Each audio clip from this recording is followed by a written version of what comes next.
It's going to be a very LA thing tomorrow night as the Lakers are going to welcome in the Warriors for Game 6. Anthony Davis gets hit in the head. He eventually leaves the bench. We'll get to that in a second.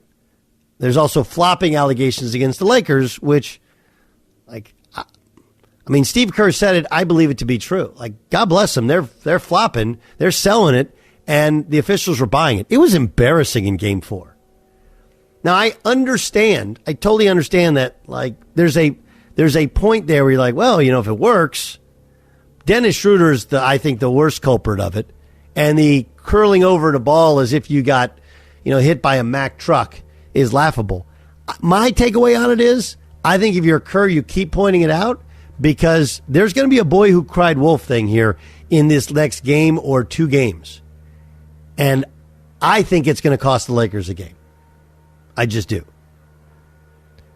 This is Darvin Ham. He had this exchange with Chris Haynes. Chris Haynes is the sideline reporter for TNT on the series, talking about the flopping. The reaction to Dennis Schroeder, I guess, not getting the foul at that point. Is that something you saw? Thought it was a missed call? Yeah, we don't teach flopping. We teach our players to play downhill and attack the paint and be forceful. Yeah, okay. No one's saying you teach it. Dennis Schroeder obviously played with the German national team this past summer, had a very, very good summer. You don't have to say you teach it. Right? But they were doing it in Game 4. They've been doing it all series, and that's a particular instance in where Schroeder, I have no idea if he got hit or didn't get hit, but the flop, it's going to hurt you, not help you. Here's LeBron James addressing the flopping allegations. We're just not a team that goes out there looking for flopping opportunities. It's just not us. It's actually never been any team that I've played on in my 20 years where we've been a flopping team. Okay. Sure. LeBron James has sold calls before. We've all known the videos. I know what he's talking about. He's talking about the Spurs and teams with lots of European players and selling calls. But that's a really interesting one. The way I look at it is we've always seen the gamesmanship in series, but I love the way that Steve Kerr put it. Steve Kerr was like, hey, look, the Lakers are selling it. I just can't believe the NBA is buying it. And I would continue to hit home on it because there's no defense for when you see it on replay. When you see it on replay, the selling of calls. We want to call, you call it flopping, you call it selling calls, whatever. When you do it, you're just selling a call. You're just showing the ref what he otherwise might miss. When the opposition's doing it, it's flopping. The big question is what happens with Anthony Davis. Hit his head. Kevon Looney kind of hit him in the head. He left the game. He'd been playing great basketball. And then there was this from the TNT crew reacting to Anthony Davis needing a wheelchair. Game 6. These guys, man. I know what they're about. I think I do too, but what are you laughing about? You know what they're laughing I'm laughing at Chuck. I know what they're laughing at. You understand? Shaq is over there crumbling up paper. That's why I was laughing. That's not what I'm going about. I'm laughing at Chuck. Tell the truth. They understand. Oh, man. Stop it, man. Stop it. Ernie, don't let us go there. Because if we go there, it'll never stop. Hey, we need to go to that next game quickly. No, we don't. Oh, man. I'm laughing at Chuck. Well, give me your takeaway from the game, Chuckster. There's nothing points in the first half. You're not. They're laughing at the wheelchair thing. And remember, this is a little, I don't think it's boy who cried wolf, but it is the one, a bit of it is the PTSD of Paul Pierce, also had the wheelchair, right? Remember when Paul Pierce, everybody thought he was dying in the NBA finals and they had 4 guys carry him off, put him in a wheelchair. I think that's what it's about. And then it's Anthony Davis, who's been so oft injured. But I would tell you that obviously the Lakers need Anthony Davis to play. I'm guessing he's going to play. The wheelchair was over the top. Come on, man. Is over the top. And it's a very defensible thing to say when you go, hey, man, look, he's 6'11". We didn't want to have him leave the bench. This way, just the trainers took him.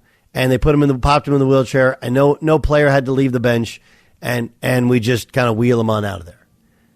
Now, the Lakers do have some assistant coaches and other personnel that are close to Anthony Davis' sides, and they could have helped him off. But it's the least intrusive into the team to just pop him in the wheelchair and then wheel him off. But the wheelchair in an NBA game with a player who got hit in the head is akin to that terrible gurney sort of cloth stretcher that they have during the World Cup and in soccer where, it feels a little Keystone Copsy. Yes, John Ramos. I think it would have been a little bit more egregious if he would have done the Paul Pierce thing. I think that's why the Paul Pierce thing in the NBA playoffs was just crazy, because he actually left in a wheelchair and then came back into the game. Whereas Anthony Davis left and never came back into the game. Like he was, so that's why I don't look at it as being that big of a deal, but you're right. I mean, have you ever been hit in the head where you don't know where you're at? I mean, no. Okay. No. Have you ever coached a player, Doug, that's been hit in basketball games where they're like, you don't go like, hey, just walk it off, man. You're like, hey. I mean, look, here's the reality to it, okay? I understand our shock when we see concussions, and like you look at Tua Tagovailoa and you're like, oh my God, what happened with his hands, right, during his second concussion and the first one that they didn't notice. I'll just point this out, okay, that nobody's downplaying the seriousness of concussions, but with basketball players, the reason that with football players there's all this concussion protocol and all the safety needed is you're very, very likely to get hit either in the head or in a way in which your head is knocked around during an NFL game. And we have enough former players who have post-career brain injuries. Those don't exist in the NBA. There aren't former NBA players who can't find their keys or don't remember where they parked or simply can't carry on a sentence. There's not former NBA players suffering from ALS that people believe is brought on from continued head trauma. So the reality is, it's not like you're trying to be insensitive, but it's a different sport, a different type of contact, and a much smaller likelihood of something going incredibly wrong.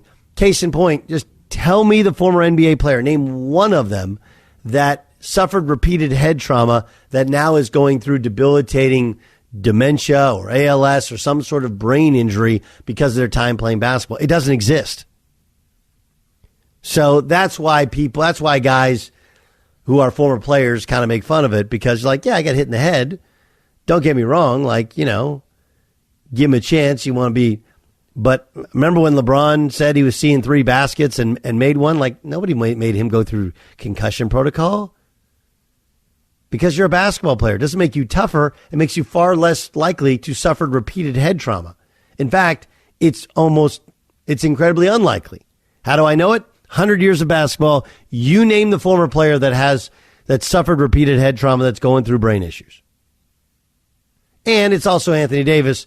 And Anthony Davis getting hurt obviously triggers us because there have been so many other little nickel and dime injuries that have held him out. This show is brought to you by Progressive Insurance. Progressive makes bundling easy and affordable. Get a multi-policy discount by combining your motorcycle, RV, boat, ATV, and more. All your protection in one place. Bundle and save Progressive.com.